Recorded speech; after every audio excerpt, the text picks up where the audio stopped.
আল্লাহর দিকে তাকে শেভ করিয়েন না। দেখেন এটা অনেক কিছু না, এমন না যে শেভ করলে আপনি একেবারে কাফের হয়ে গেছেন, মুশরিক হয়ে গেছেন, এমন না। লজ্জা থাকা উচিত। কিভাবে কাটতেছেন? কিভাবে? মহিলার ওঠে না, আপনার ওঠে, কেমনে কাটতেছেন? গলা কেটে দিবেন? কাটবেন না কেন? এটা হারাম।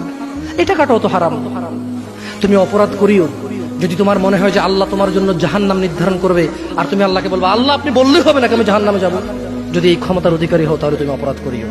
তোমাকে বলি, মহিলা, মা, বোন, চাচা, চাচি, নামাজ ছাড়া মানুষ মুসলমান থাকে না। ওয়াল্লাহি আমি বলছি না কোথায় বাঁধবেন, তর্ক পরে। আমি বলছি আপনি নামাজটা স্টার্ট করেন না। আমি বলছি না যে তারা ওই 20 রাকাত পড়বেন না 8 রাকাত পড়বেন। আমি বলছি যে আপনি পড়েন, 2 রাকাত হইলেও পড়েন। আমি বলছি যে আপনি ঈশার নামাজ 15 রাকাত দরকার নেই, আপনি শুধু 4 পড়েন। আমি কি বলছি সুন্নত বাদ দিতে?